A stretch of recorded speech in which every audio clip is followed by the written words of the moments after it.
अनमोल उर्फ पिंकी डॉन कौन है, कहां से आई, किस तरह कराची में मंशियात की सप्लाई में इतनी आगे चली गई, पहले इनके शौहर कौन थे या खुद कराची में कैसे आई, असल इनका आबाई इलाका कौन सा है, किसकी इनको सपोर्ट रही और क्यों इतनी दंदनाती फिर रही थी गिरफ्तार होने के बावजूद भी। जबकि कोई अच्छा भला बदमाश भी अगर थाने के अंदर चला जाता है या पुलिस को देख लेता है तो उसका वक्ती तौर पर गला खुश्क हो जाता है, लेकिन ये अदालत में जाने के बाद भी कॉन्फिडेंस ओवर के साथ अदालत में पेश हुई। इसकी क्या कहानी है, पस पर्दा के किन के इन पे हाथ हैं, क्या सारी कहानी है, इसके लिए आज हमने अपने प्रोग्राम में ख़ास तौर पर दावत दी है। हमारे इंतहाई सीनियर सहाफ़ी हैं जुल्फ़ी चांडियो साहब, जिनको हमने ज़हमत दी कि प्रोग्राम में आएँ और इस हवाले से आपको वो हक़ाइक़ बताएं कि जो अब तक आपकी नज़रों से नहीं गुज़रे हों। जिन दोस्तों ने हमारे चैनल को सब्सक्राइब नहीं किया था उनसे गुजारिश है कि सब्सक्राइब भी करें, कमेंट बॉक्स में राय अपनी ज़रूर दीजिएगा और आपकी जो भी इस हवाले से तजावीज़ हो वो भी बताइएगा। बहुत शुक्रिया। अस्सलाम वालेकुम तमाम फैमिली मेम्बरान को। जी चांडियो साहब, ये बताइए कि कौन है ये पिंकी और क्या इनका पिंकी नाम बचपन से है या इस फील्ड में आने के बाद इन्होंने रखा, इसका मुख्तसर करके हमें अगर समझाना चाहे जो बातें अब तक मंजर आम पर नहीं आई हैं वो। मेहरबानी जुल्फ़कार।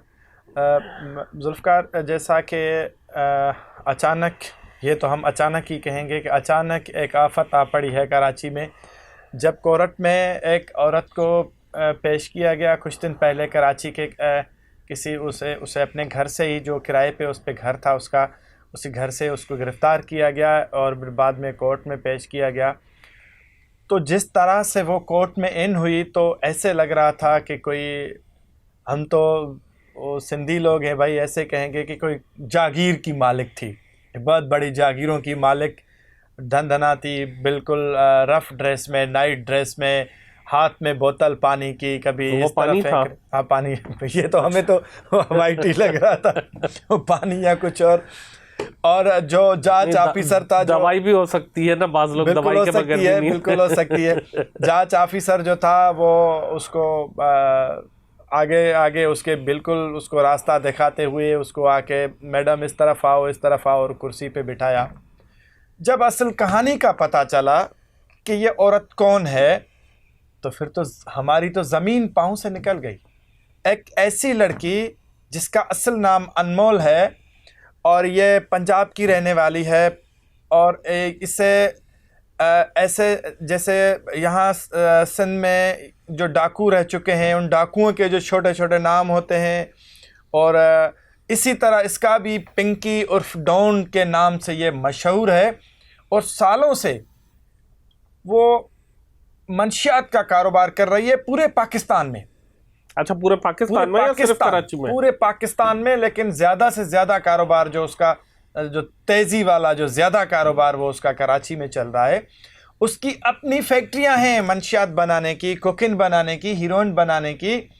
और ऐसी लड़की, ऐसी औरत जो इतने सालों से ये इतना बड़ा कारोबार कर रही है और आज तक पुलिस उसे गिरफ़्तार नहीं कर सकी।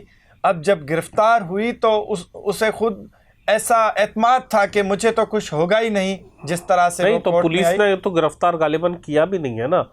यह तो ऐसी इत्तलात आ रही है कि पहले से एजेंसी के लोगों ने और एंटी नार्कोटिक्स ने इनको गिरफ्तार कर लिया था। पुलिस में इतनी हिम्मत है, मतलब हमारी पुलिस में तो गरीब लोगों को तो एक सिपाही भी माँ बहन की गालियों से बातचीत स्टार्ट करता है। ऐसे लोगों को पुलिस तो हाथ नहीं लगाती।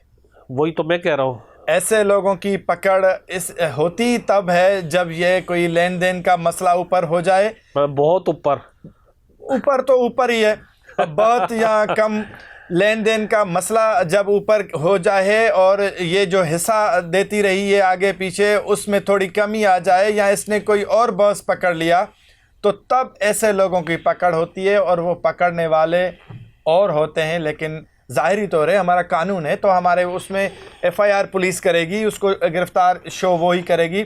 जब पुलिस लाई तो पुलिस ने एक नॉर्मल केस बनाया हुआ था, उसको डायरेक्टली जो जज साहब था, जहां रिमांड उसका होना था, उसको जेल भेज दिया गया। लेकिन जब असल कहानी सामने आई तो वो औरत सिर्फ मंशियात फ़रोश नहीं है, उस पर एक कत्ल का केस भी है। न जाने कितने केसेस हैं उसके ऊपर और भी, और 10, 15, 20 सालों से वो पूरे पाकिस्तान में और ख़ास करके कराची में मंशियात का बहुत बड़ा कारोबार कर रही है। हज़ारों लोग जो हैं वो इसके डीलर हैं, बड़े डीलर, छोटे नहीं। 800 से 1000 लोग ऐसे बताए जाते हैं जो इससे लाखों का सामान रोज़ ख़रीदते हैं। यानी इनकी इनकम जो मंशियात में वो करोड़ों में है, लाखों में नहीं है, और डेली बेसिस पे। ये मैं महीने की बात नहीं कर रहा। और ऐसी औरत, इतनी बड़ी ख़तरनाक औरत जिसने पूरे कराची के आधे से नौजवानों को तबाह कर दिया है। आधा नस्ल जो है वो नशे में, मंशियात में। आप जाएं, आप देखें पुलों के नीचे कैसे लोग हीरोइन पी रहे हैं, कैसे बेहोश पड़े हुए हैं। गालिबन इनका जो नशा है वो अपर क्लास वालों के लिए, वो पुलों के नीचे वाले जो लोग नशा करते हैं वो इनके वाला नशा नहीं है, इनका एलीट क्लास वालों के लिए तैयार होता था। ये अपर क्लास के लोग ही जब नशा करते हैं ना तो आखिरी वो पुलों के नीचे ही आ जाते हैं। ये वही लोग हैं जो मुकम्मल तबाह हो जाते हैं, बर्बाद हो जाते हैं ये नशा करके। तो जब कुछ नहीं रहता तो ये गलियों से, कूचों से ये पाठे जो है मेड़ के वो बेच के, चोरी करके, सामान किसी का तोड़ के वो बेच के वो ये जाके नशा ख़रीदते हैं। वो आखिरी इंतहा यही है कि पुलों के नीचे आके बैठते हैं और पुलों के नीचे ही मर जाते हैं। तो ऐसी ख़तरनाक औरत को पुलिस ने, तो ठीक है चलो किसी और ने पकड़ा, लेकिन पुलिस जब पकड़ के ले आई है तो उसको इस तरह से लाया गया जैसे को वो नहीं। तो पुलिस की तो भाभी भी थी ना गालिबन, या डीएसपी के साथ रहती बिल्कुल है, बिल्कुल। जब उसका पता चला है, उसकी असल डिटेल पता चली है कि वो असल जो उसका एक हस्बैंड जो मलेशिया में है, बाहर मुल्क में। अच्छा। और शायद हो सकता है मलेशिया से भी हो स्मगलिंग करती हो नशा वगैरह। और लेकिन उसको छोड़ने के बाद यहाँ पाकिस्तान में एक डीएसपी रैंक का बंदा बताया जाता है, नाम हम नहीं लेंगे, कि वो उसका जो रिसेंटली उसका हस्बैंड वही है। और उसके अलावा ये कसूर के रहने वाली है, असल उसकी रहाइश वहीं पे है, लेकिन अक्सर इसका कारोबार, जो ज़्यादा कारोबार इसका होता था वो कराची में होता था, क्योंकि पूरे पाकिस्तान में ज़्यादा नशा जो बिकता है वो कराची में बिकता है। और ज़्यादा लोग जो हैं अपर क्लास के लोग, एलीट क्लास के नौजवान, अपर क्लास के नौजवान, वो सारा इसी नशे में जो है ना वो कैद हो चुके हैं। तो ज़्यादा नशा यहाँ बिकता है, ज़्यादा लोग पिएंगे। यूनिवर्सिटियों में आप देखें, यूनिवर्सिटियों में नशा आम हो गया है। स्कूल जो छोटे मिडिल स्कूल हैं, सरकारी जो हायर सेकेंडरी स्कूल है, वहाँ तक जो है नौजवान सिगरेटों में नशा। और मैं आपको मज़े की बात बताऊं, ये इलेक्ट्रिकल जो सिगरेट आया उसमें भी ये चीज़ें मिला के नशा फ्लेवर मिला के वो भी पीते हैं। तो कल उसको अदालत में पेश किया गया और अदालत ने कोई रिमांड उसका नहीं लिया, क्योंकि केस इतना कमज़ोर बनाया गया। आपको क्या लगता है? मुझे तो नहीं लगता कि इसको सज़ा होगी, लेकिन सजा तो बाद की बात है, हो जाएगी। अभी मामला सिर्फ लेन-देन के थे जो कि सेट नहीं हो सके थे, जब सेट होंगे अभी मैं आपको तो बताता हूं कि कल से जो मीडिया, सोशल मीडिया पे इसके खिलाफ जो एक बड़ी कैंपेन चली कि भाई इतने बड़े, देखो कोई एक कत्ल करता है, कोई 2 कत्ल करता है तो हम वो भी बहुत बड़ा मुजरिम है। ये हज़ारों नौजवानों की कातिल ऐसे धन धड़ाते आई, ऐसे स्टाइल्स में आई, और उसको पुलिस ने तो कोई रिमांड नहीं मिला, कोई उसकी जांच नहीं हुई। तो फिर हमारी पुलिस ने, यही कहूँगा कि उसकी बात उसे सुननी पड़ी है कल से। तो नोटिस भी हुए हैं, आईजी ने नोटिस लिया, गरू वजीर ने नोटिस लिया सुनने के बाद, क्योंकि ये काम तो अपना फ़र्ज़ पूरा करते नहीं है। जी वैसे मैं ये पूछ सकता हूँ कि क्या मतलब आईजी या एडिशनल आईजी या डीआईजी में इतनी हिम्मत है कि इसके खिलाफ कार्रवाई खुद से कर सके? इतने वो ताकतवर और हैं कि वो कर सके? देखिए हम जैसों को तो एक एसएचओ भी लताड़ देगा, बिल्कुल हमारा पूरे खानदान को। आपकी बात 100% लेकिन क्या हमारे मुल्क में ऐसा ही होता है, जब मीडिया पे बात आ जाती है तो उसको कवर करने के लिए नोटिस लिया जाता है। वक्ती तौर पे अपने वो चंद जो छोटे रैंक के एहलकार हैं उनको सज़ाएं भी दी जाती हैं, जैसे कल से 10-15 लोगों को सस्पेंड भी किया गया है। लेकिन जब आहिस्ता आहिस्ता टाइम गुज़र जाता है तो फिर ऐसे लोग आराम से निकल जाते हैं, और अगर वो नहीं भी निकलते तो वो जेल में होते हुए भी घरों में रहते हैं, वो जेल में नहीं होती। जैसे बल्कि रिसेंटली जेल में भी उनकी एक और ब्रांच खुल जाती है। अच्छा, ये बताइए कि इसमें कितनी सदाकत है कि ये बाकायदा महफिलें भी चलाती थी, और जिस तरह इवेंट मैनेजमेंट होती है, एक आम एक तो होती है, मैं समझा दूँ, जो लोग बड़े शहरों में रहते हैं वो समझ रहे होंगे मेरी बात।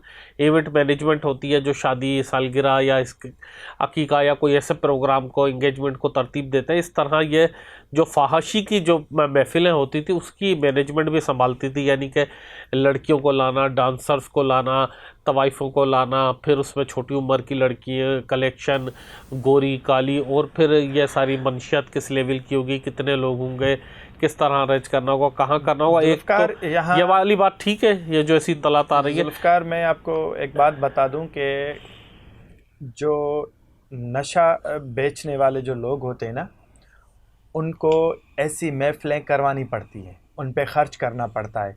ऐसी महफिलें होंगी तो उनका नशा ज़्यादा बिकेगा, और उसमें यह होता है कि ऐसी महफिलों में ख़ास करके पैसे वाले नौजवान जो हैं वो ऑटोमेटिकली खींच के आ जाते हैं, और जब वो आते हैं तो इस बार अगर 10 आ गए तो अगली बार वो अपने दोस्तों को भी लेके जाएंगे कि भाई इतना बड़ा मज़ा है, ये है, वो है। तो इसी तरह से ही इनका नशा जो है वो फैलता है और नौजवानों तक जाता है। तो बिल्कुल ये 100% बात सच है कि इस तरह के प्रोग्राम सजाती थी, और उन्हीं प्रोग्रामों में से ही इनका रोज़गार और तेज़ बढ़ता था। वो अपने हर तरह की और वहीं पर ब्लैकमेल भी होते थे, कैमरे लगे हुए होते हैं। और देखो, ऐसे प्रोग्रामों में ऐसा होता रहता है। अगर कोई सीधा पैसे ना दे तो वो उंगली टेढ़ी करनी पड़ती है, घी ना निकले सीधी से तो टेढ़ी करनी पड़ती है, क्योंकि इन लोगों का मकसद जो इसका ये सिर्फ एक अनमोल तो नहीं है, ये पिंकी एक नहीं है, इसका एक पूरा ग्रुप होगा, इसकी एक पूरी कंपनी होगी। जैसे कंपनी में लोग भर्ती होते हैं, इसकी पूरी कंपनी होगी, इसके बॉस होंगे, इसके नीचे लोग काम करते होंगे। अब पुलिस को तो वो, अगर पुलिस ने एक्शन लिया है जो ज़ाहिरी तौर पे मैं देखा है, IG सिंध ने लिया है, गरू वज़ीर ने लिया है, तो ऊपर से लेके नीचे तक आए ना, सबको पकड़ें, लेकिन ये होगा नहीं। अभी रिसेंटली आज मैं अभी जेल से आया हूँ जहाँ पिंकी को कैद रखा गया है। अभी मैं वहीं जेल से आया हूँ। तो 3 दिन का रिमांड जो कल से ये पूरी सोशल मीडिया पे आग भड़क उठी है, पुलिस पे तनकीद हो रही है कि भाई वो तो पुलिस की उसने कोई इज्जत ही नहीं कर रही थी, वो इतनी बड़ी मुजरम, वो पुलिस को कुछ समझ ही नहीं रही थी। अगली दफ़ा ढक के ले आएंगे मुँह पर। तो ये हुआ है कि DIG, स्पेशली DIG ने जो सेशन कोर्ट में वहाँ कुछ ढकावा हो ना हो, जेल में भले एक और एप्लीकेशन दी है जिसमें 3 दिन का रिमांड उसे मिला है, और अभी पुलिस उसे मेहमान बना के अपने घर लेके गई है। अब देखते हैं कि उससे क्या जांच होती है, और जांच ज़रूर होगी तो अगर ठीक ठाक जांच हुई जुल्फ़कार तो बहुत बड़े इंकशाफ होंगे। अगर बहुत बड़े इंकशाफ हो गए तो बहुत बड़े लोग भी पकड़े जाएंगे। ये मैं आपको बता रहा हूँ, इसमें एक लंबी लाइन लगेगी, लेकिन अगर जांच में तो है ही सारे बड़े लोग, इसमें गरीब आदमी तो है ही नहीं मेरे और आपके जैसा। ये तो इत्तलात अगर आप मेरी तस्दीक करें कि स्वीपिंग की महफिलें भी सजाई जाती थी, क्या ये बात सच है? देखो, स्वीपिंग अगर जो लोग नहीं समझते या मेरी बात को नहीं समझ रहे हैं तो मैं उनको बता दूं, मालूमात की नीयत से हम ये बात कर रहे हैं। देखो, जो बड़े लोग होते हैं उन्होंने सारी चीज़ देख ली होती है, वो अपनी महफिलों में अपनी वाइफ स्वीपिंग करते हैं, वाइफों को चेंज करते हैं। ये महफिलें भी ये सजाई जाती थी इस्लामी जमहूरिया पाकिस्तान में, कराची शहर में और दीगर जगहों पर बड़े बड़े लोग आते थे। एलीट क्लास के शर्त ये होता था कि बीवी को लेकर आना है, और फिर वहाँ मुख्तलिफ़ गेम रखे जाते हैं, और फिर मुख्तलिफ़ उस गेम के थ्रू एक दूसरे की बीवियाँ एक दूसरे के साथ जाती हैं, और उन महफिलों की अरेंजमेंट भी ये करवाती थी। ये बात ठीक है? देखो जुल्फ़कार, अब ये बातें खुलेंगी इन्वेस्टिगेशन में, लेकिन जो इस पे इल्ज़ामात लगे हैं, जो हमारे ज़राए बता रहे हैं, ये बातें नहीं खुलेंगी जो मैं कह रहा हूँ, जो ज़राए बता रहे हैं, तो ये आप जितना भी कहेंगे वो कम होगा। इससे ज़्यादा ये इस मुल्क में चला रही थी, पूरा इसका एक नेटवर्क था। और अगर देखो, जहाँ मैं आपको बताऊं कि जहाँ नशा आ गया ना, फिर वो ये जो है और चीज़ें जो हैं फ़ाहिशी ववाशी, वो नशे के आगे कुछ भी नहीं है। नशे में लोग जब आ गया तो वो सब कुछ उसके लिए हो जाता है। अगर वो नशे की सप्लायर थी, वो पूरे उसका एक नेटवर्क है, वो प्रोग्राम सजाती थी, महफिलें सजाती थी, वहाँ नौजवानों को फंसाती थी, वहाँ नशा देती थी, तो ये सारी चीज़ें वहाँ होती होंगी। क्योंकि नशा जब जिस जगह पे नशा आ गया, हर चीज़ उन लोगों के लिए वो जायज़ है। तो इसी तरह अब हम तो देखो, हम तो अब पुलिस पे ही फेथ करेंगे, उसकी इन्वेस्टिगेशन में फेथ करेंगे कि वो क्या जांच करती है, वो क्या रिपोर्ट पेश करती है, और स्क्रीन पे क्या उसके जो खिलाफ जो इतनी बड़ी बातें चर्चे चल रहे हैं, जो अब पूरी कल से पूरे पाकिस्तान की मीडिया, अब तो BBC तक भी चली गई है, पूरी पाकिस्तान की मीडिया कल से कोई और किस्सा नहीं चला रही, सिर्फ इसको पिंकी को चला रही है, और पिंकी की वो बातें बता रही है कि हम हैरान हो गए हैं कि इतनी बड़ी ख़तरनाक औरत और दन दड़ाते घूमती फिर रही है, और उसकी जो आइडियोज़ आए हैं जिसमें वो कह रही है कि 10-10 साल से पुलिस मेरे पीछे घूमती रही लेकिन मुझे गिरफ़्तार नहीं करती रही, वो रिटायर हो गए। तो इसका मतलब कि ये आज से नहीं, ये 10-15 साल से 20 साल से ये इस कारोबार में मुलव्वस है, और इसका बहुत बड़ा कारोबार है, बहुत बड़ा नेटवर्क है। लेकिन अब ये तो सीधी बात है, तुम भी हंसोगे फिर हंसोगे, क्योंकि वो काम है इदारों का, काम है पुलिस का, हमारा और आपका नहीं है कि तो उसका पूरा नेटवर्क पकड़े ना। रोने वाली बात है, हंस तो हम बेबसी में रहे। अच्छा, ये मतलब आप कह रहे हैं कि IG, एडिशनल IG और DIG ने एक्शन लिया। गालिबन जो मुझे याद पड़ता है कि सिंध के सीनियर वज़ीर शर्जील इनाम अहमद साहब के पास जब एक्साइज का पोर्टफोलियो था तो उन्होंने एक इशारा किया था कि हम मंशियात के जो की मेकर्स हैं उनके करीब पहुंच गए हैं, लेकिन वो इतने बाअसर हैं कि हम हाथ डाल नहीं पा रहे हैं। हम पूरी कोशिश कर रहे हैं कि किसी तरह उस नेटवर्क को बेनकाब किया जाए। यह सिंध के सबसे बाअसर सूबाई वज़ीर जो कि सीनियर मिनिस्टर है, वो जब एक्साइज के ओहदे पर होते हुए, जो कि बिलावल भुट्टो से भी करीब है, फरियाल टालपुर से भी करीब है, वज़ीर आला से भी करीब है, और बाकी लोगों से भी ज़ाहिर करीब होंगे, जब वो कह रहे हैं कि हम उस पर हाथ डायरेक्टली नहीं डाल सकते, तो इस सेंस में मैं कह रहा हूँ कि यह DIG या ये गालिबन उन्हीं का जिक्र कर रहे थे उस वक्त। जो मैं ये बात आपको बताऊं कि मुझे जहाँ तक मुझे मालूम है कि उससे एक्साइज की मिनिस्ट्री इसलिए छीनी गई। अच्छा, क्योंकि उसने 2-3 बड़े जो ड्रग डीलर थे उनको फुल फ्राई कराया था, और उनका यही काम थे कि भाई जो भी बहुत बड़ा ड्रग डीलर है, मंशियात फरोश है, उसको फुल फ्राई करो, उसके अच्छा, लिए कोई रियायत नहीं है। शर्जील इनाम अहमद साहब ने जी बिल्कुल, उसके ये अहकामात थे, और उसी ने जो ये बातें कही थी, उसी ने जो हाथ बढ़ाए थे। हो सकता है उसने बातों बातों में इसी का ही जिक्र किया हो, वो इसी को भी पकड़ना चाहता था या फुल फ्राई कराना चाहता था, लेकिन उसी वजह से जहाँ तक मेरे ज़रा ये हो सकता है वो गलत भी हो। नहीं, गलत नहीं है सर, मिनिस्ट्री उससे वो मिनिस्ट्री ही छीनी गई कि भाई आप दूसरी मिनिस्ट्री में रहो, ये काम आप छोड़ो।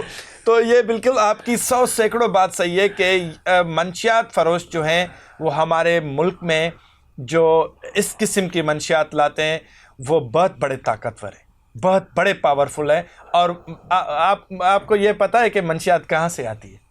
सर, मंशियात आती कहाँ से? आप बताएं ना, मंशियात आती कहाँ से? कबायली इलाकों से आती है मंशियात, लेकिन ये बाहर से आती है ना, बाहर मुल्कों से आती है, और फिर ये यहाँ पर जनरेट करती थी ताकि उसके मयार पर कंप्रोमाइज ना किया जाए। उसकी फैक्ट्रियाँ थी यहाँ, इसकी अनमोल की, वो बाहर से मंगवा के यहाँ खुद जो है मुख्तलिफ किस्म के आइटम्स तैयार करती थी, कोकिन के, हीरोइन के, बहुत बड़े और जो नशे हैं उनके आइटम्स वो तैयार करती थी। उसकी अपनी फैक्ट्रियां जो है यहाँ कराची में, पाकिस्तान में बताई जा रही हैं। नहीं, अगर ये बात तो बहरहाल सही है कि शर्जील इनाम अहमद साहब ने इन 2-3 को फुल फ्राई करवाया था, यानी कि सफ़ाई हस्ती से हटा दिया था कि वो इंसाफ नहीं ले सकते उनके लिए अदालतों में जाकर, और इस पर भी हाथ रखना चाह रहे थे। मिनिस्ट्री उनकी चली गई, तो मैं यकीन जाने हम हमेशा तनकीद करते, लेकिन इस मामले पर पूरी सिंध की आवाम की तरफ से सलूट पेश करते शर्जील इनाम अहमद साहब को, कम से कम इस मामले पर कि उन्होंने हमारे बच्चियों के मुस्तकबिल के लिए इतना बड़ा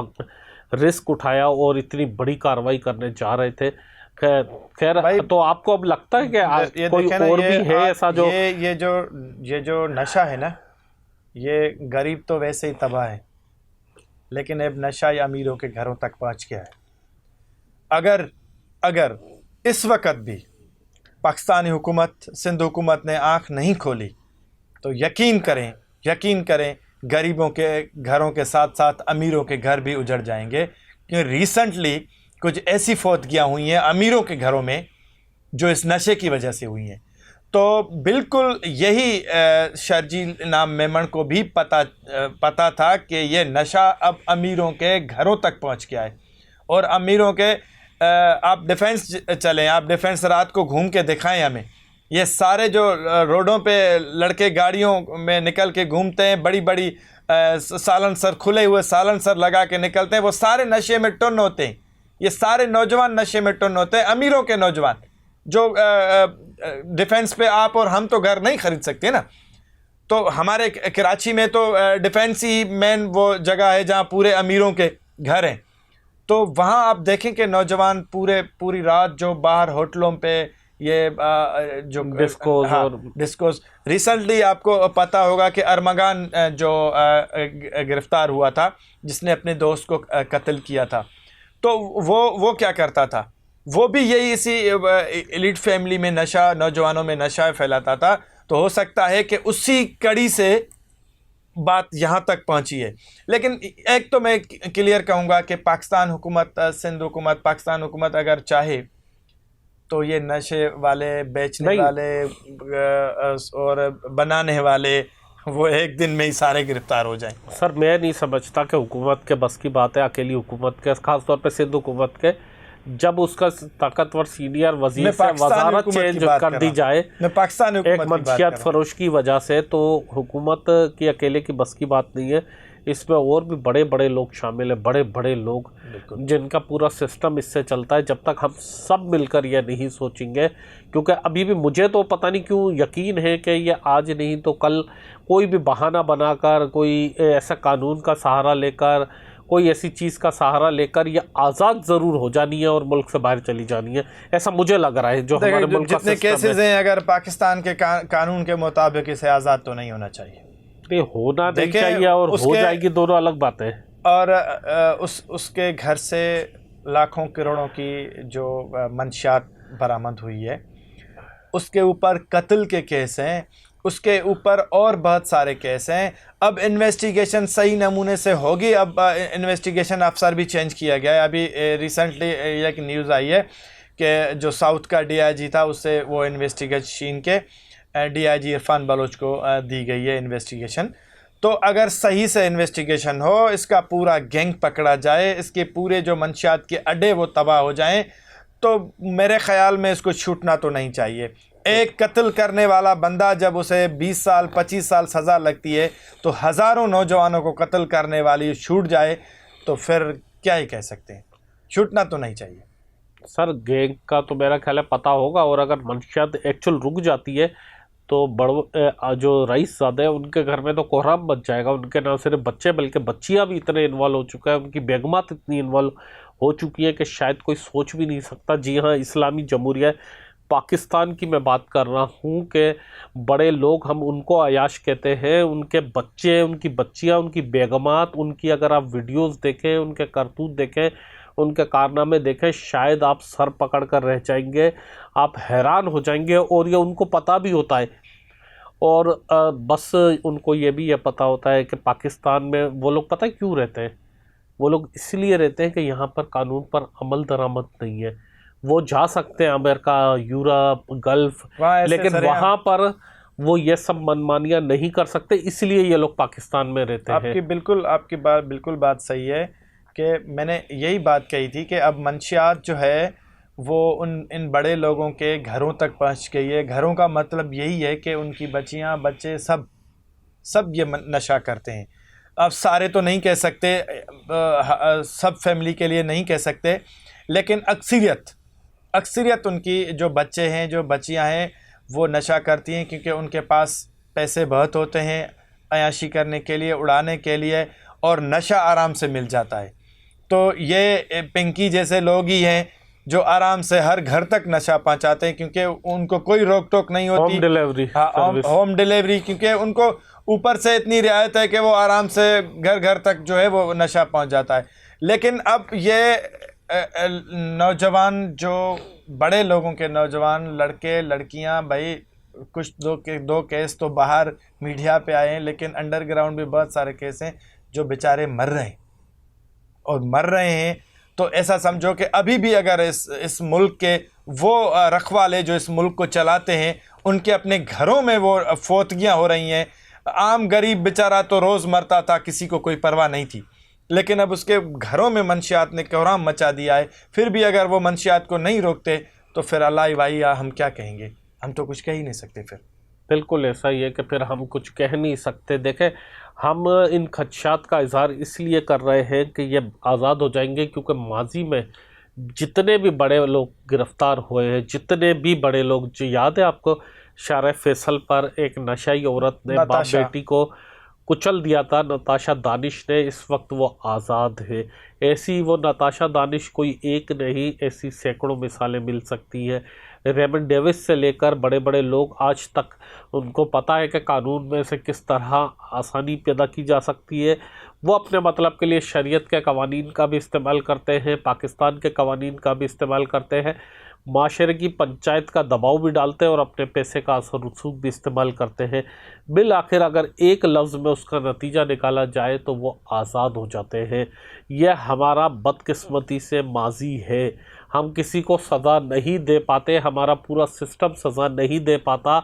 ये अदालतें, ये पुलिस, ये मीडिया, ये वकला, ये सिविल सोसाइटी, हम सब मिलकर, ये हुकूमतें नहीं उनको इंसाफ के कटोरे में ला सकते। जो हेलमेट नहीं पहनता उसको 5,000 का ई चालान आ जाएगा।